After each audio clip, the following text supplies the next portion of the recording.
Bueno, abrimos la Biblia en Romanos 11, 25 y 26a. Voy a dar lectura nuevamente. Estamos desarrollando el tema la plena y futura salvación de Israel. Esta es la parte 5. Si Dios lo permite, en el resto de domingos del mes de junio vamos a terminar el capítulo 11 de Romanos. Bueno, dice así, Romanos 11, 25, porque no quiero, hermanos, que ignoréis este misterio, para que no seáis arrogantes en cuanto a vosotros mismos, que ha acontecido a Israel endurecimiento en parte, hasta que haya entrado la plenitud de los gentiles, y luego todo Israel será salvo. Lo que dice después de la palabra salvo, que es una profecía, la vamos a estudiar el próximo domingo, si el Señor lo permite. Bueno, una de las cosas más impresionantes que observamos en Dios es su fidelidad hacia su pueblo Israel. A pesar del pecado de Israel, a pesar de la infidelidad de Israel, a pesar de las murmuraciones de Israel. Ahora que estoy dando este curso los días viernes, tuve que leer de nuevo el libro de los Números, cada verso, ir entendiendo nuevamente, introduciéndome en el hilo conductor de todo lo que Moisés está narrando en el libro de Números, y nuevamente, hermanos, recordaba lo impresionante de la rebeldía, de la obstinación, de la infidelidad, de la terquedad de Israel. Es impresionante. Una y otra vez, Dios juzgaba personas, les quitaba la vida, Dios incendió una parte del campamento con fuego, y volvían a reclamar, volvían a murmurar. Pero a pesar de aquello, como había un pacto con los padres, entonces Dios volvía a perdonar, ya sea que Moisés intercediera o directamente Dios manifestaba su fidelidad. Y le decía en la clase el día viernes a los hermanos lo siguiente: cuando uno empieza a leer y se olvida que uno es igual, uno dice, ¿cómo es posible que este pueblo haya sido tan porfiado?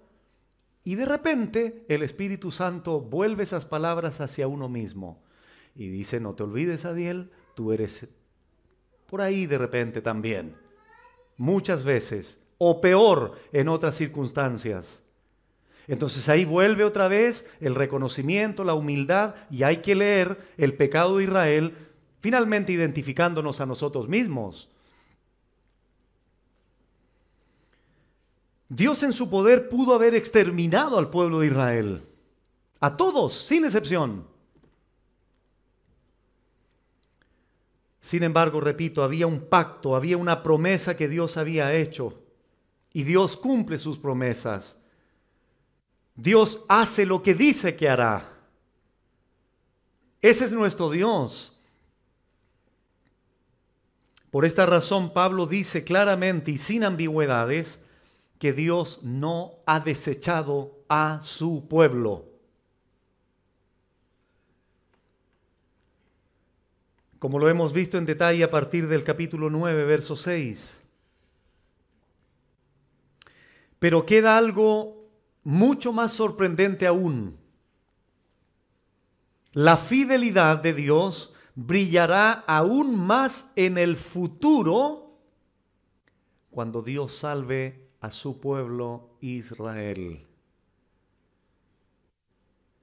En esta porción, hasta el final del capítulo 11, Pablo llega al clímax de toda la argumentación que ha venido desarrollando con respecto a Israel, principalmente del capítulo 9 en adelante, o 9, 10 y 11.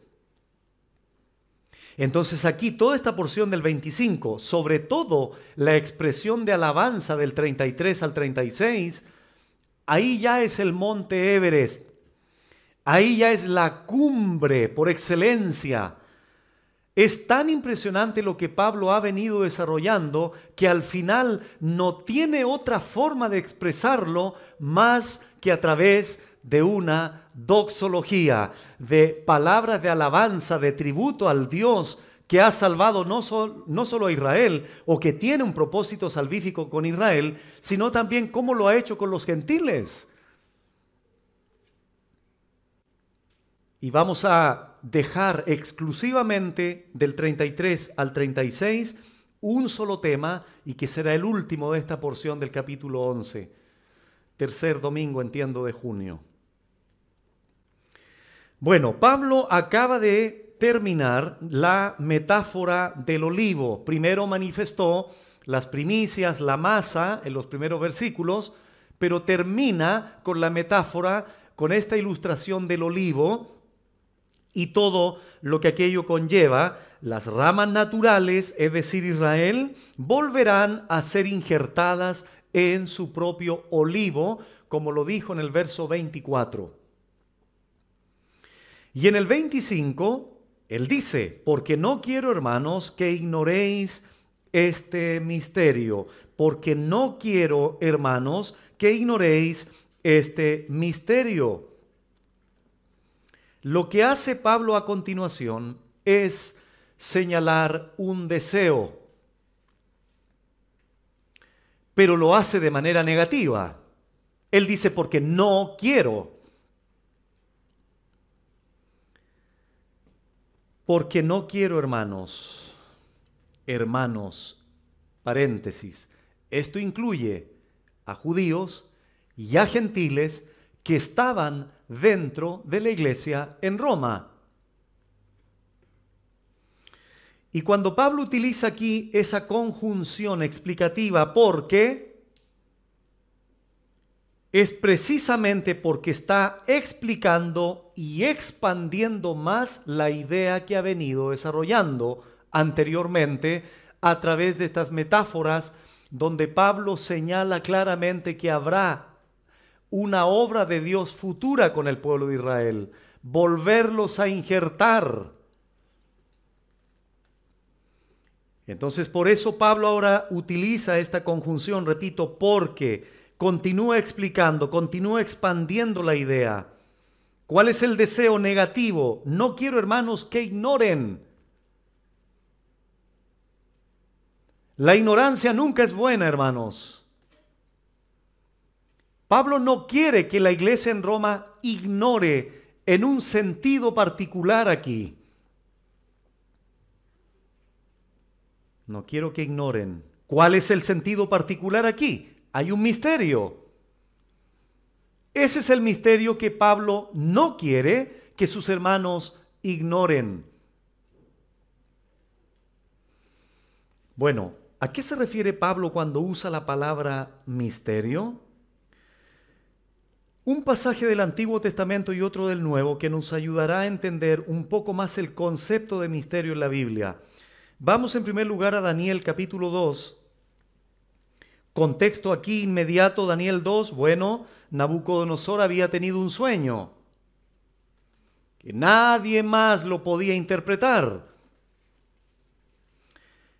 Y en Daniel capítulo 2, versículos del 16 en adelante, cuando ya se le involucró a Daniel para que pudiese interpretar ese sueño, se relatan estas palabras, Daniel 2, 16 en adelante, dice así, y Daniel entró y pidió al rey que le diese tiempo y que él, Daniel, mostraría la interpretación al rey de ese sueño que él había soñado.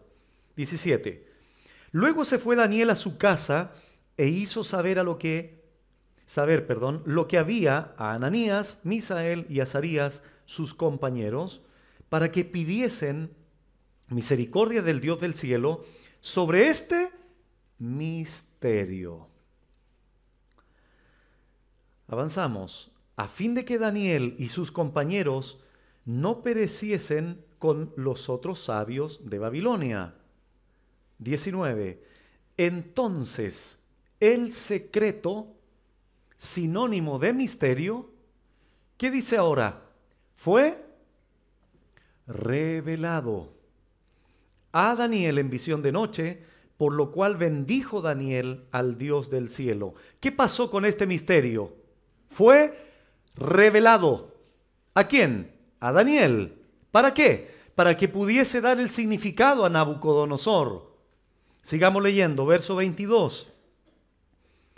Él revela, refiriéndose a Dios, lo profundo y lo escondido, conoce lo que está en tinieblas y con él mora la luz.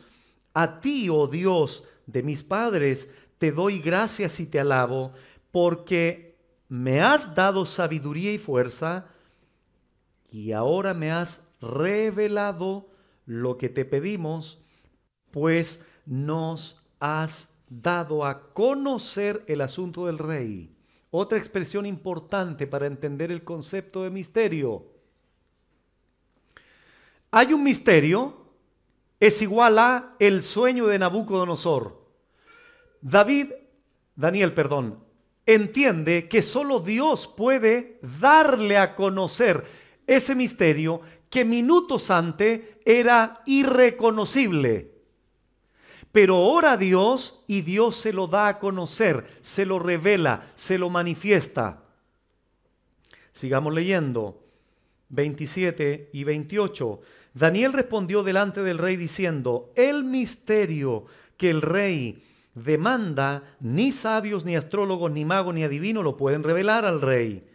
Pero hay un Dios en los cielos, el cual revela los misterios, y él ha hecho saber al rey Nabucodonosor lo que ha de acontecer en los postreros días. He aquí tu sueño y las visiones que has tenido en tu cama.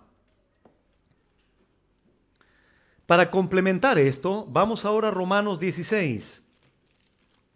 Romanos 16, versículo 25 y 26.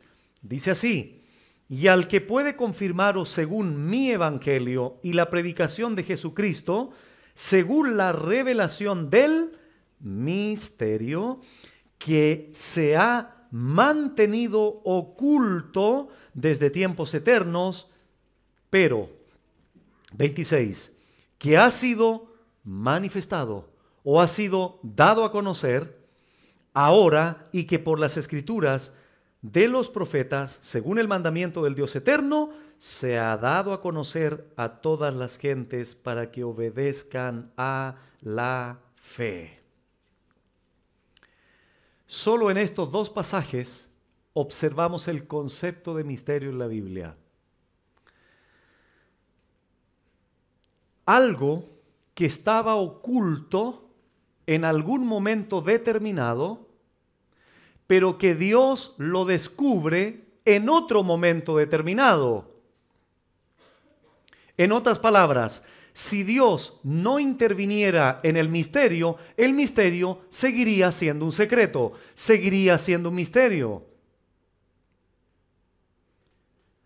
Bueno, en Romanos 11, 25, Pablo no quiere que los hermanos en Roma ignoren este misterio. Es decir, este misterio que a continuación Pablo va a explicar, lo va a explicar porque Dios se lo ha revelado. Pero anteriormente para la iglesia en Roma era un secreto.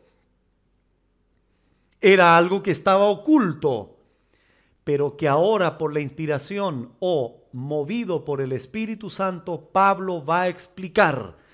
Y ese misterio tiene que ver con Israel.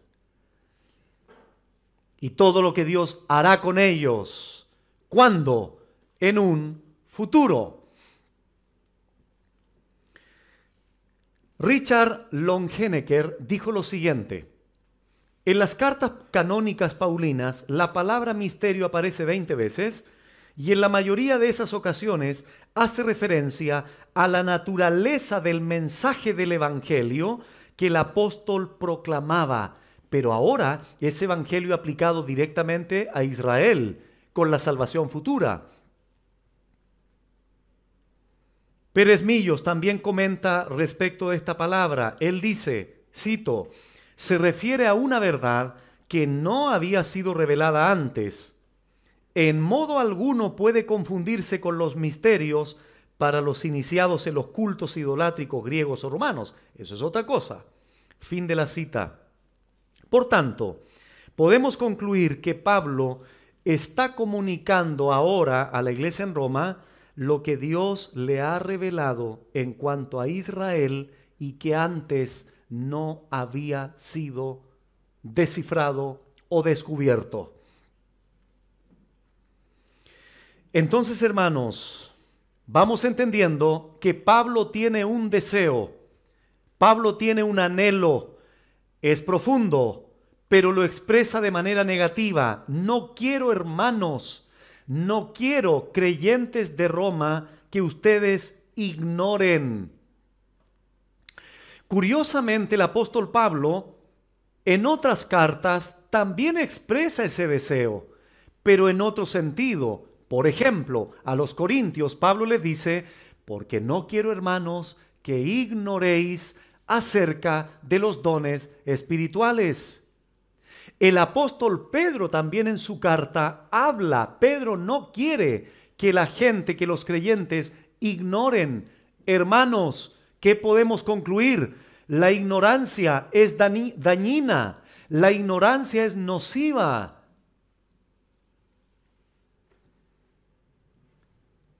La ignorancia no debe ser un aliado para el creyente. El creyente debe conocer, el creyente debe leer, el creyente debe informarse, el creyente debe estudiar, el creyente debe instruirse. Porque la ignorancia, repito, nunca es buena. El apóstol Pablo lo sabía, el apóstol Pedro lo sabía. Debemos cada vez más ir conociendo al Señor en su palabra. No es algo mío, hermanos. El Señor expresa esto a través de Pablo. Y en este sentido particular, Pablo no quería que esa ignorancia tuviera que ver con lo que Dios haría con el pueblo de Israel. Ahora bien, observen el texto, por favor, 11:25. Evitar esta ignorancia tiene un propósito. Repito, evitar esta ignorancia tiene un propósito. ¿Qué dice el texto? Para que no seáis arrogantes en cuanto a vosotros mismos. ¿Notaron el propósito aquí de evitar la ignorancia? La soberbia. Qué curioso, ¿no? Qué impresionante. Qué curioso. Repito, evitar la ignorancia tiene un propósito. Que la gente no se vuelva soberbia. Qué interesante. Tercera vez. Lo repito. Cuando tú ignoras voluntariamente, es una expresión de tu soberbia. ¡Wow! ¡Qué profundo! Recuerden, hermanos, que nosotros no somos los que definimos las cosas. Es Dios, con su microscopio al alma, es lo que saca a flote las reales conductas e intenciones de nuestras vidas. Si tú has ignorado a Dios, si has ignorado su palabra, si te interesa más leer el Condorito, el diario, estar por cientos de horas en el día en otra cosa, es porque eres un soberbio, un orgulloso. No te interesa Dios, no te interesa su palabra. Y dime la excusa que tú quieras. Ante la luz de la palabra, todo queda descubierto. Hebreos 4:13.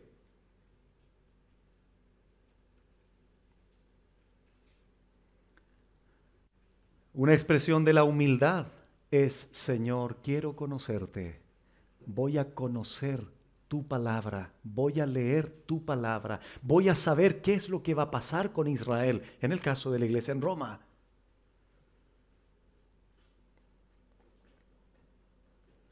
¿Qué había dicho Salomón siglos antes? Proverbios 3:7, no seas sabio en tu propia opinión, teme a Jehová y apártate del mal. ¿Y por qué estoy leyendo este pasaje de Salomón? Porque esta expresión en el griego literalmente dice esto: para que no seáis sabios en vuestra propia opinión. Y eso expresa la soberbia de esa persona. Cuando prevalece mi opinión por sobre lo que Dios dice.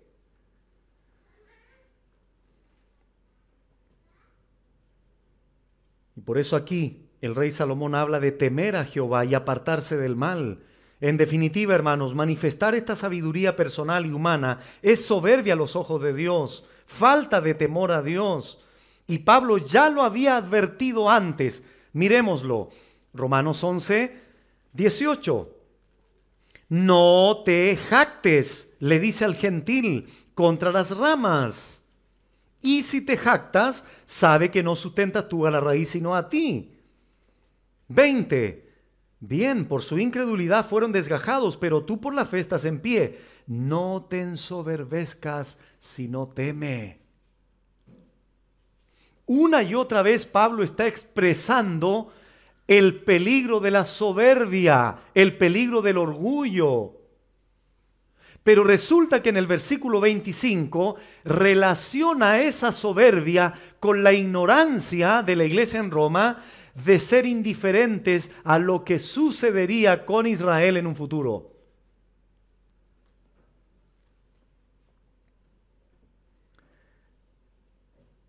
Los gentiles no podían creerse los únicos receptores de la salvación. Pudo habérsele pasado en la mente de un gentil: bueno, ahora Dios nos escogió a nosotros, Israel ya fue desechado. No, Pablo tiene que contestar: Dios no ha desechado a su pueblo. Por eso, gentil, sé humilde, teme a Dios.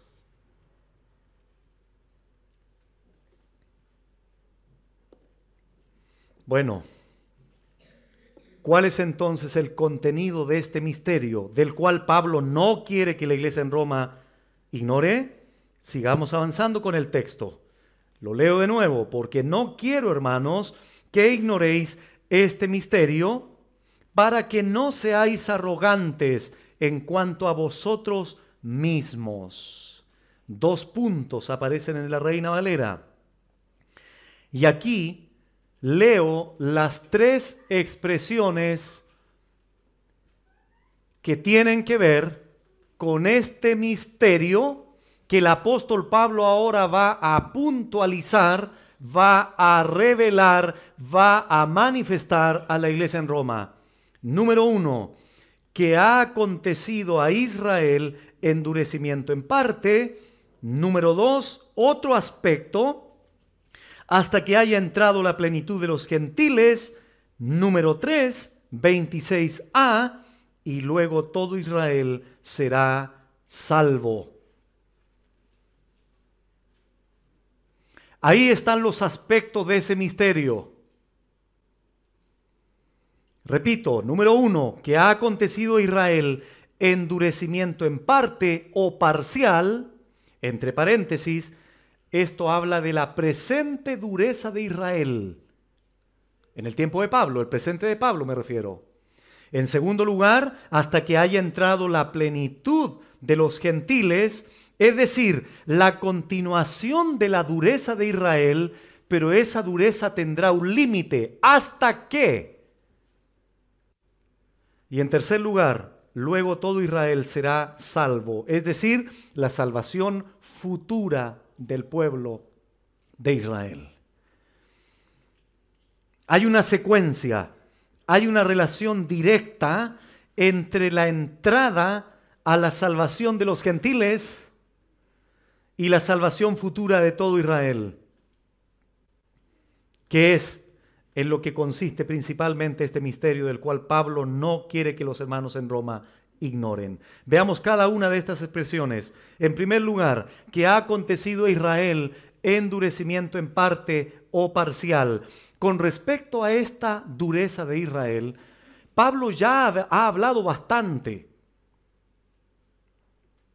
Esa dureza parcial presente de Israel. No lo busquen, solo por mencionar, Romanos 9 del 1 al 4, versos 33 al 30 al 33, Romanos 10 del 1 al 3, Romanos 11 del 7 al 10, Romanos 11, 23. Todos esos pasajes ya Pablo ha explicado que Israel en ese tiempo presente de Pablo, 58 después de Cristo, estaba en endurecimiento. Es verdad que algunos judíos Dios ha venido salvando, sí, Pablo es un ejemplo de aquello. Pero es una dureza generalizada y parcial al mismo tiempo.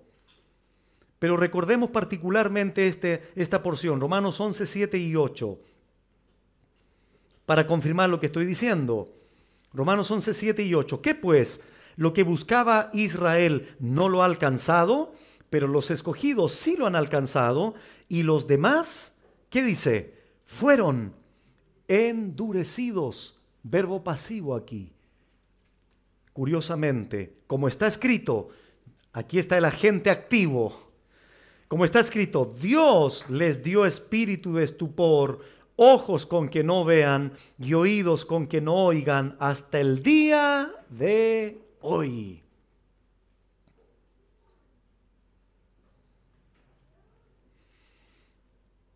Dios, el agente activo.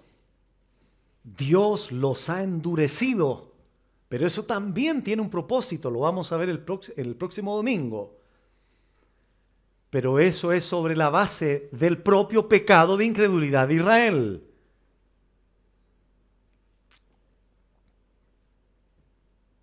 Algunos han creído, repito. De hecho, Pablo ha hablado de un remanente en diferentes épocas de la historia. Y en el tiempo de Pablo, Dios también seguía salvando judíos. Él era una evidencia de aquello.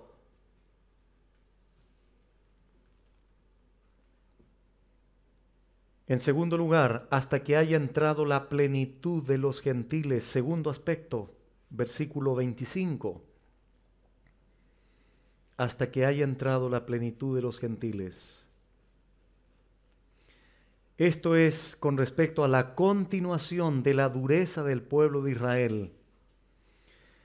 Pero el apóstol Pablo aquí utiliza una preposición y un pronombre. Esto es importante. Hasta que haya entrado la plenitud de los gentiles. Es decir, la dureza de Israel, el endurecimiento de Israel, durará nada más que el tiempo determinado por Dios. ¿Qué es lo que marcará su cambio definitivo? La entrada de los gentiles al plan salvífico de Dios, como dice el pasaje, hasta que haya entrado la plenitud de los gentiles. La plenitud de los gentiles, ¿dónde? A la salvación que Dios les ha dado, por gracia mediante la fe. Cuando todos los gentiles escogidos por gracia sean salvos y entren al gozo de la salvación.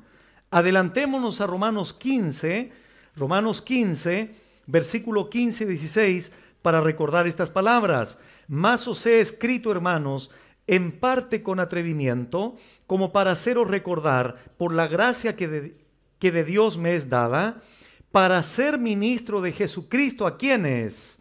A los gentiles, ministrando el evangelio de Dios, para que los gentiles les sean ofrenda agradable, santificada por el Espíritu Santo.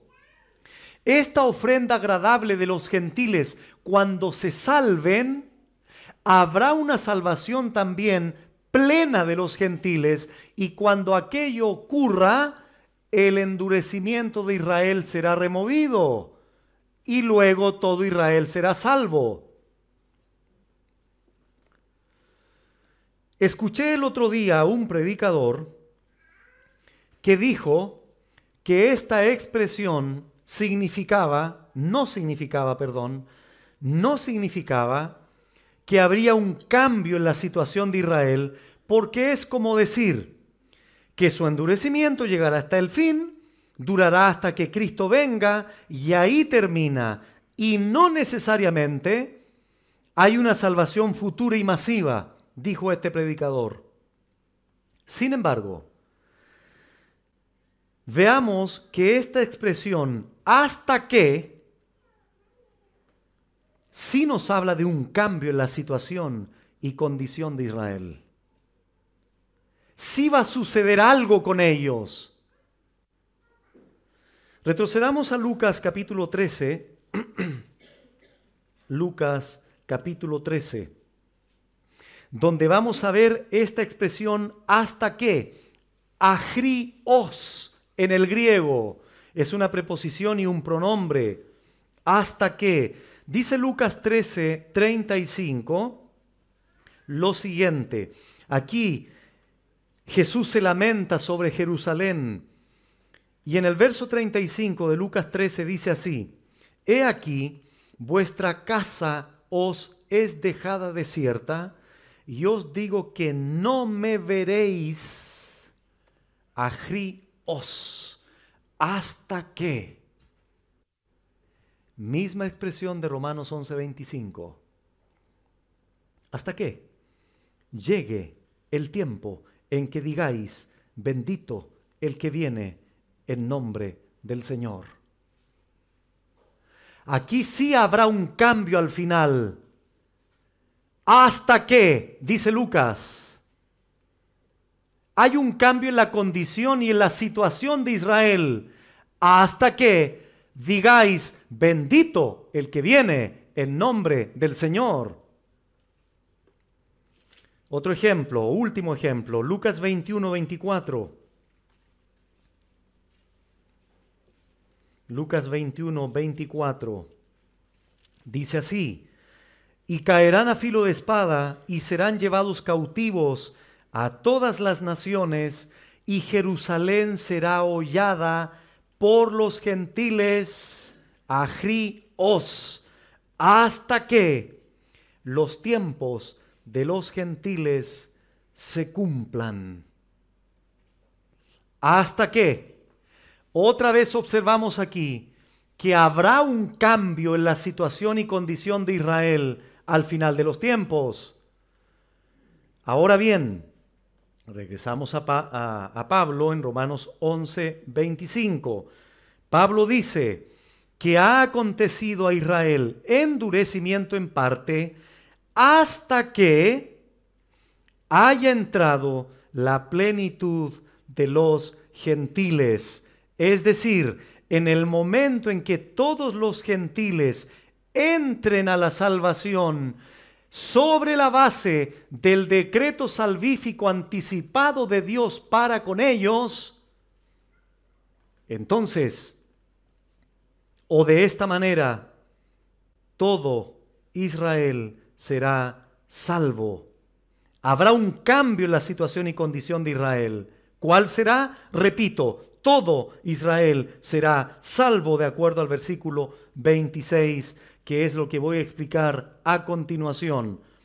Y luego, todo Israel será salvo.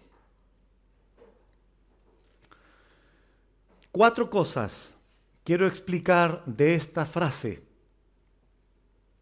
En primer lugar, y luego. En segundo lugar, todo. En tercer lugar, Israel. Y en cuarto lugar, será salvo. Esas 4 cositas quiero dedicar un tiempito porque esto es importante.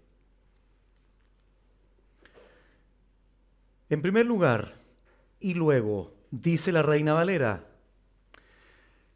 Pero la mejor traducción, de acuerdo a exegetas en el griego y la interpretación literal del griego, es no y luego, sino y de esta manera. O dicho de otra forma, y así todo Israel será salvo. Principalmente esta expresión tiene un sentido modal, es decir, explica la manera en que Israel o todo Israel será salvo. En segundo lugar, y luego dice, o de esta manera, o así, todo. Como explica Francisco Lacueva, y aquí perdónenme por favor por ponerme un poco técnico, pero es simple, no es para presumir de nada, es simplemente porque creo que esto ayuda a la comprensión. Francisco Lacueva lo explica de esta forma, él dice, Pablo aquí no utiliza holos o holos, que implica todo entero, sino que Pablo utiliza la palabra griega pas, que tiene que ver con todo distributivo. Es un adjetivo nominativo. Un escritor señala esto. No necesariamente todos y cada uno, pero sí la cantidad suficiente como para que los creyentes en Cristo representen a toda la nación de Israel.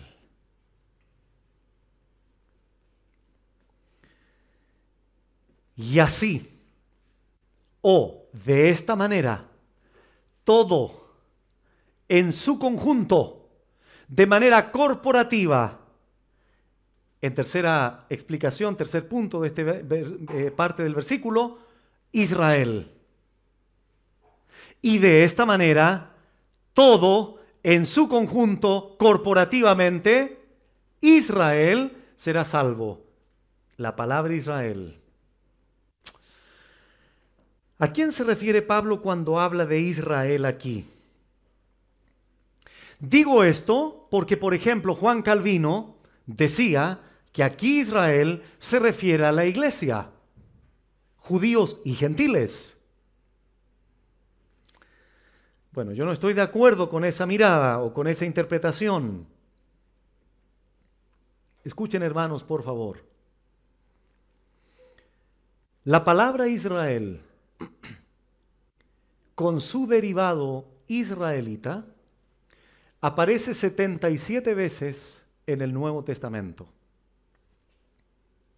en la Reina Valera. En el griego hay una pequeña variación, pero en la Reina Valera son 77 veces. Cuando se menciona la palabra Israel, el escritor bíblico tiene en su mente 3 significados solamente. Número 1, cuando habla de Israel se refiere al patriarca Jacob, se refiere a la tierra física o se refiere a la nación étnica. Repito, cuando de las 77 veces se utiliza esta palabra en el Nuevo Testamento, está en la mente del escritor bíblico 3 aspectos. El patriarca Jacob, que se le cambió el nombre a Israel. Número 2, la tierra física. O número 3, a la nación en su conjunto. La nación étnica, descendiente de Abraham, físicos. En primer lugar, con referencia a Jacob o a Israel, a un individuo, a una persona. Por ejemplo, no busquen estos pasajes. En Génesis 32, 28 dice, no se dirá más tu nombre Jacob, sino Israel. Ahí se está refiriendo a un individuo, a una persona. Cristo confirma esto en Mateo 16, refiriéndose al patriarca o a ese hombre llamado Jacob. En segundo lugar, con respecto al territorio geográfico o con respecto a la tierra física, Mateo 2, 20, 21, Ezequiel 14, 7 y 8 y un sinnúmero de pasajes más. Y en tercer lugar, se tiene en la mente del escritor a la nación en su conjunto. Génesis capítulo 12, Éxodo y otras citas mayores también con respecto a Israel en su conjunto. De hecho, Cristo dijo en Mateo 12, oye Israel, citando Deuteronomio 6, refiriéndose en este aspecto a la nación étnica de Israel. Entonces, hermanos, esto es muy importante. Cuando un escritor bíblico menciona la palabra Israel, esos tres significados tiene en mente. De hecho, tuve que estudiar las 77 citas para corroborar personalmente en su contexto, una por una, y efectivamente cada una de las 77 citas hacen referencia a estos tres aspectos. Cuando hay un elemento espiritual, el mismo contexto lo señala. Y es uno solo. Por ejemplo, en Romanos 9:6, porque no todos los que descienden de Israel son israelitas. Aquí por un lado, cuando Pablo dice, porque no todos los que descienden de Israel, físico, étnico, son Israel, espiritual, sentido añadido. No todos los que descienden de Israel son Israel creyentes. Lo mismo pasa cuando Cristo se refirió en Juan capítulo 1 a Natanael. Cristo dice de Natanael, es un israelita verdadero. Pero sigue siendo israelita. Pero israelita creyente, un israelita verdadero, como lo dice Pablo también en Romanos capítulo 2. No es judío el que lo es exteriormente, sino en lo interior ha sido circuncidado, pero sigue siendo judío. No hay ninguna añadidura de otro concepto de iglesia incorporado al término de Israel. Jamás se ve eso en el Nuevo Testamento. Y Gálatas 6, pastor, cuando habla de Israel de Dios, sí pues, Israel, dice clarito, de Dios. El Israel creyente, los judíos creyentes, no gentiles creyentes. Eso no sucede en la Biblia. Bueno, nunca entonces un escritor bíblico usa esta palabra para referirse a judíos y gentiles juntos o para referirse a la iglesia. Nunca.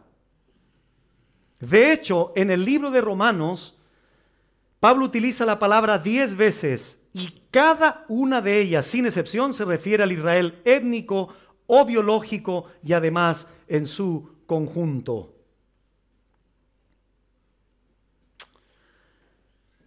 John Stott dijo lo siguiente: es imposible exegéticamente, interpretativamente, que Israel signifique otra cosa que no sea la nación de Israel.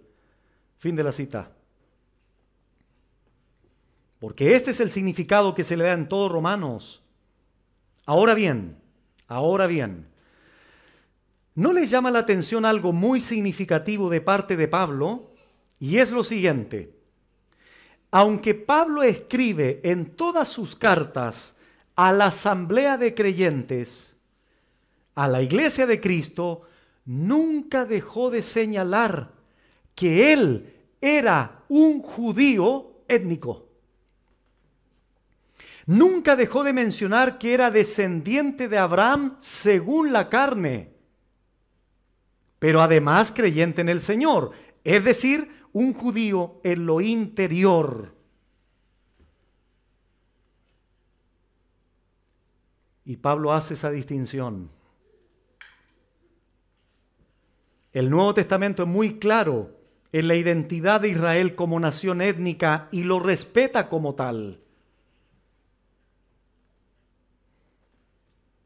Todos estos tres significados los extraemos del Antiguo Testamento y el Nuevo lo confirma, no lo reinterpreta, lo confirma. Por último, Romanos 11, 26a, final expresión. Y de esta manera, o así, todo Israel será salvo. Será salvo. Una sola palabra en el griego. Es un futuro, tiempo verbal futuro, pasivo.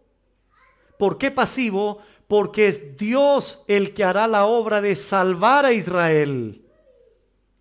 Israel es receptor de esa salvación conjunta o corporativa al final.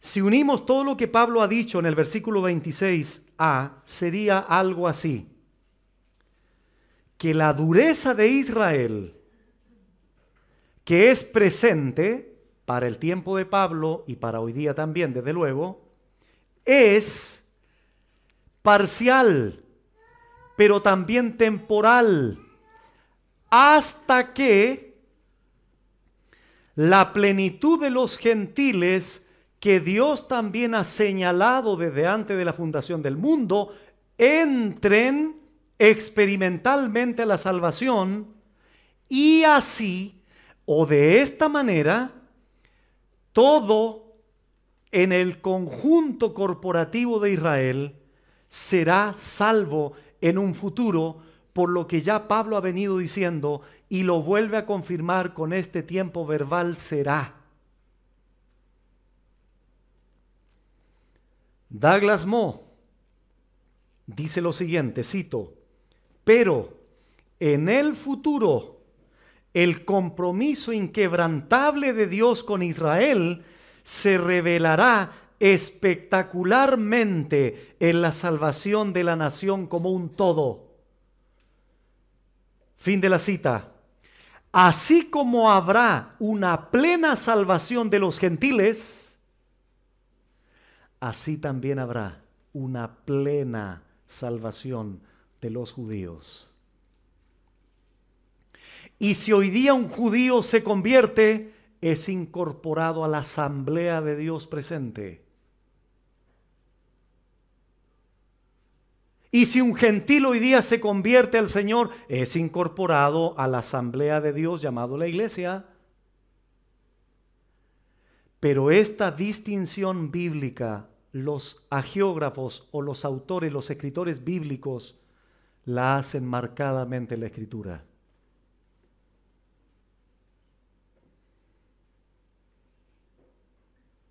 No se refiere tampoco, como se ha señalado, que se refiere a todos los judíos salvos a través de la historia pasada.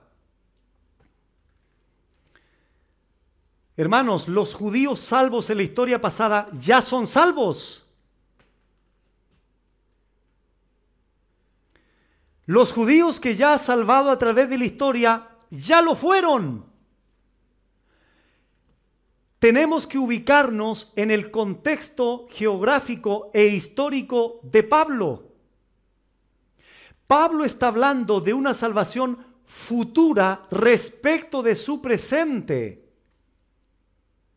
Los judíos que ya fueron salvos, fueron ya salvos. Hay una mirada de Pablo hacia el futuro. No sabemos cuándo será, pero hay un evento que marca algo interesante aquí, que es la entrada de la plenitud de los gentiles a la salvación. Y no tenemos idea tampoco quiénes son ellos.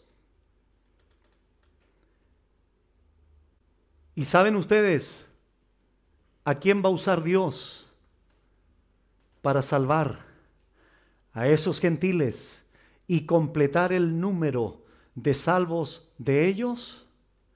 A ti y a mí.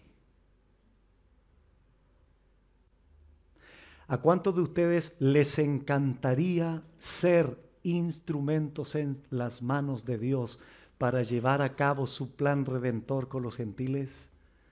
Heme aquí, Señor, como Isaías dijo, yo quiero ser esa persona. Yo quiero ser esa persona que no solo predique individualmente, porque eso debo hacerlo y lo doy por sentado, sino el otro aspecto eclesiástico. Lo quiero hacer también. Y nuestra oración es de que el Señor comience a mover a su iglesia. Permítame un pequeño paréntesis. He recibido algunos llamados días atrás y voy a señalar solo uno.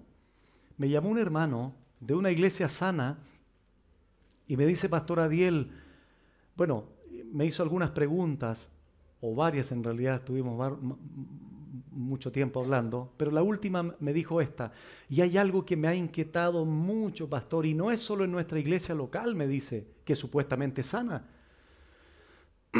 Me dice: estoy preocupado, me dice, pastor, ¿qué pasa con los creyentes? ¿Por qué no evangelizan? ¿Por qué no predican el evangelio? Y eso me tiene preocupado, pastor. Quiero hacer algo.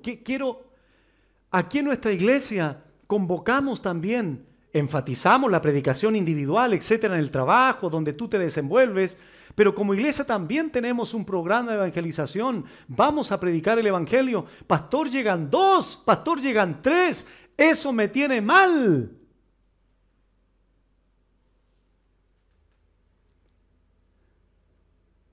Considerando que es el mandato más importante, hermanos. No hay otra ordenanza más importante hacia nuestro prójimo en la expresión de nuestro amor hacia ellos que predicar el evangelio, y la iglesia no lo hace. Mira, esto es tan grave como si nosotros cerráramos la Biblia y nos congregáramos el día domingo aquí y yo ponerme a contar chistes a ustedes, hacerme el gracioso con todos ustedes. Le voy a contar una experiencia, después ya, ¿quién quiere pasar aquí al púlpito? Coméntanos tu experiencia, hermano. Un sueñito que has tenido por ahí. Viene otro y bueno, aquí presenta una obra de teatro, otro viene, pone una película.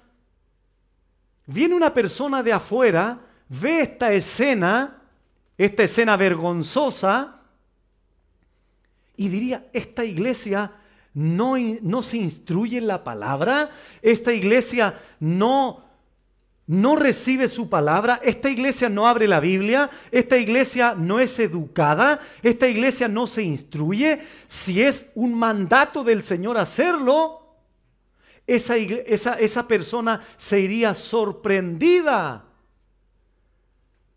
¿Por qué no nos sorprende entonces, hermanos, cuando muchos de ustedes no predican, por ejemplo, el evangelio? ¿Por qué no nos sorprendemos también en eso? Si es tan importante como lo anterior, pero horizontalmente al prójimo que no conoce al Señor.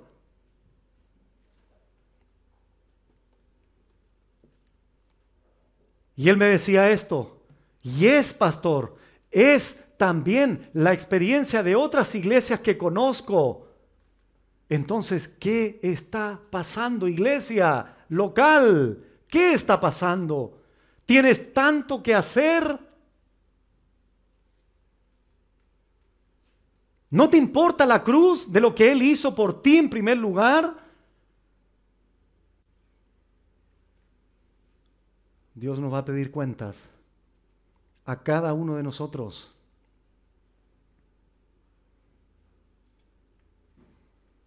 Y él me decía: Pastor Adiel, ¿por qué? ¿Por qué no hace un seminario de evangelismo, por favor?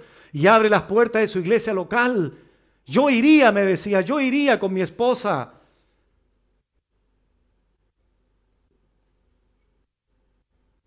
Y yo le decía: mire, en nuestra iglesia local hemos enseñado de esto. Pero por favor, pastor, abran las puertas de su iglesia local a otras congregaciones, porque están dormidos en este aspecto.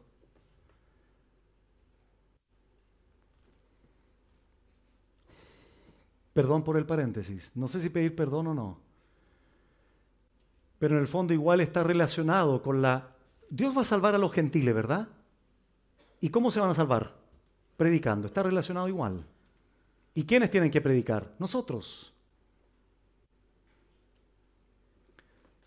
Nuevamente cito a Douglas Moo.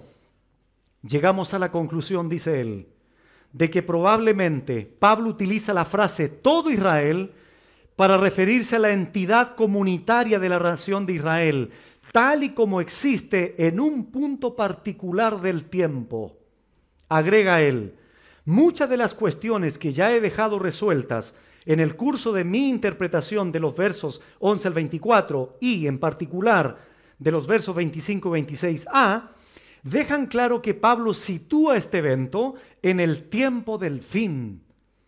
Aunque el hecho de que solo tenga lugar después de la salvación de todos los gentiles elegidos, sugiere que va a estar estrechamente relacionado con el regreso de Cristo en gloria.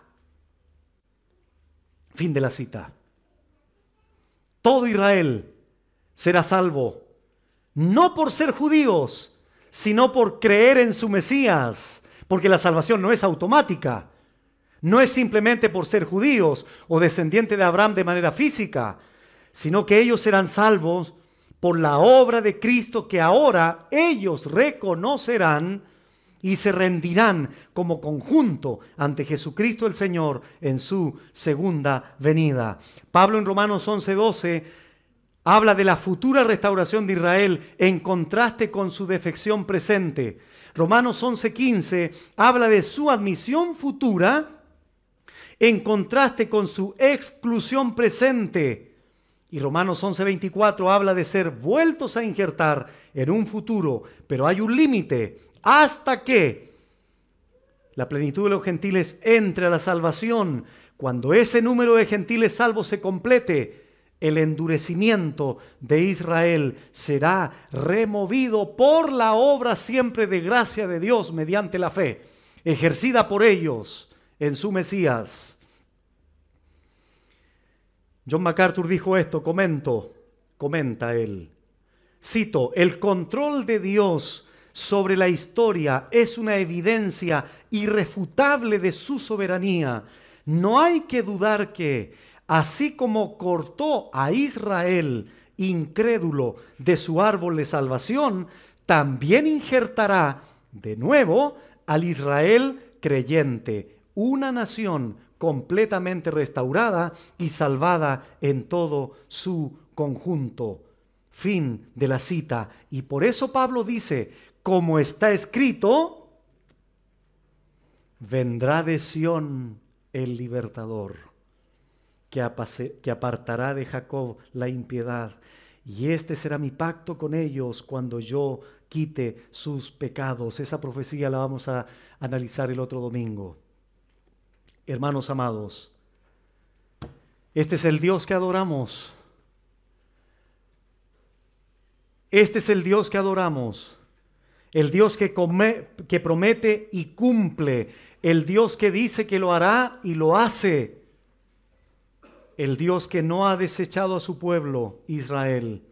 Si bien es cierto, ahora ellos están en un periodo de disciplina y de juicio temporal, pero llegará un momento donde Dios, en razón de aquel pacto que hizo con sus padres, ellos mirarán al que traspasaron, llorarán como se llora por un unigénito, Zacarías 12, afligiéndose por él como quien se aflige por el primogénito. En su primera venida lo rechazaron, en la segunda caerán rendidos a sus pies. Porque Dios es fiel. ¿Ha faltado alguna promesa de Dios para tu vida que tú puedas decir en algún momento, Dios, sí pastor, ha sido infiel conmigo? ¿Quién de ustedes se atrevería a decir algo así? Pastor, mire, yo conozco una promesa en la Biblia y puedo decirle, pastor, he sido testigo que Él no ha cumplido. ¿Alguno de ustedes podría decir en algún momento de su vida, pastor, mire, hay un pasaje en la Biblia, hay un salmo precioso que habla de la bondad de Dios, pero permítame decirle esto, Dios el año pasado dejó de ser bondadoso conmigo? ¿Quién de ustedes podría atreverse a decir eso?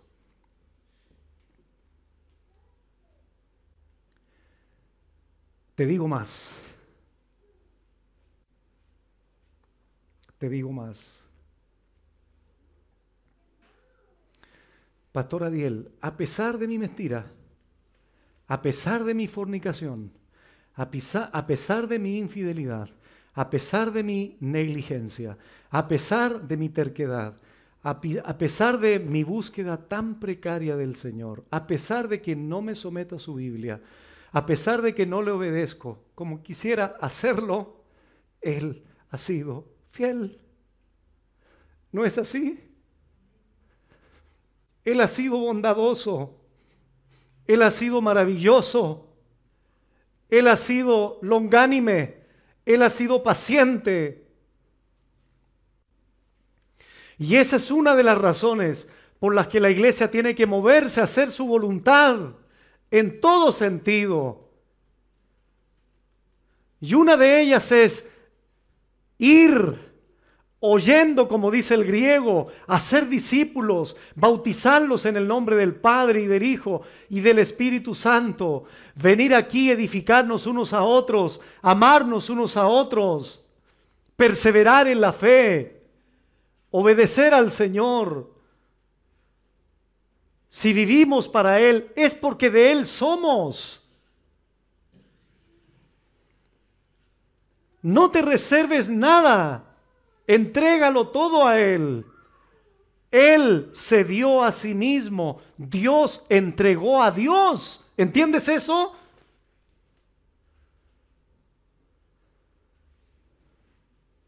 Él no entregó el 10%, ni el 11%, ni el 15%.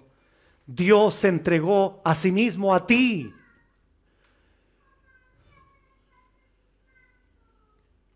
Razón suficiente para vivir para Él. Eterno Dios, gracias por tu palabra. Gracias, Señor, porque tú eres un Dios fiel que cumple tu pacto, que cumple tu promesa, que cumple lo que dices. Y hemos visto esto a través de la experiencia del pueblo de Israel. Tú no los has desechado a pesar de su pecado, a pesar de su rebeldía, a pesar de su terquedad. Y por qué no decirlo, muchas veces nosotros nos vemos representados a través de ellos. Perdónanos, Señor,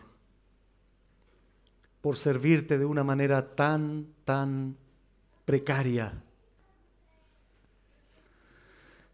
Trata cada día con nosotros, Señor. Quebranta nuestro interior, quebranta nuestro corazón, aunque esto implique dolor para nuestras vidas. Santifica nuestras vidas, Señor. Disciplínanos si así estimas conveniente, castíganos si así es conveniente para que participemos de tu santidad y finalmente esto provoque un fruto apacible, porque comenzaremos a manifestar tu carácter a través de nuestras vidas. Gracias por la enseñanza del día de hoy, por tu plan redentor para con tu pueblo Israel, pero también para con los gentiles. Gracias por tu iglesia el día de hoy. Gracias, Señor, porque nos has sostenido en tu gracia y bondad. A ti la gloria, bendito Señor, y están preparados y agradecidos nuestros corazones para recibir el pan, para recibir el vino y así cenar contigo. En el nombre de Jesucristo, tu Hijo. Amén.